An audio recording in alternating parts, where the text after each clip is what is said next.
सर्वांना श्री स्वामी समर्थ. तर आज लवकरच स्वयंपाकाला लागली. सकाळी सर्व काम झाल्याच्या नंतर छान असे भेंडी वॉश करून बारीक चिरून घेतलेली होती. नंतर संध्याकाळी जिरं मोहरीची फोडणी दिली, 2 मिरच्या कापल्या आणि नंतर भेंडी तेलामध्ये टाकली. भेंडी टाकून झाल्याच्या नंतर थोडासा हिंग टाकला, जेणेकरून छान असा स्वाद येतो भेंडीला. नंतर मीठ टाकलं, हळद टाकली आणि नंतर झाकण ठेवून दिले. एकीकडे भेंडी होती ती तोपर्यंत कणिक वगैरे मळून घेतली साईडला. नंतर पोळ्या वगैरे बनवून घेतल्या आणि पोळ्या वगैरे बनवून झाल्याच्या नंतर लगेचच संध्याकाळचा चहा बनवून घेतला. कारण मग सर्व काही लवकर लवकर आवरायचं होतं, कारण आज गुरुचरित्र पारायण सप्ताहाचा पहिला दिवस.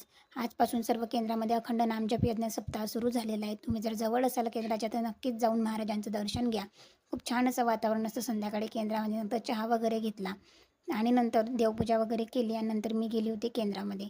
कारण संध्याकाळी आरतीला गेली होती आणि आरतीलासुद्धा छान असे सेवेकरी येतात, जेणेकरून आपल्याला नवीन नवीन मार्गाचा आपल्या मार्गामध्ये काय चाललेलं आहे याची माहिती मिळते. तर असा होता माझा आजचा दिवस. थँक्यू. श्री स्वामी समर्थ.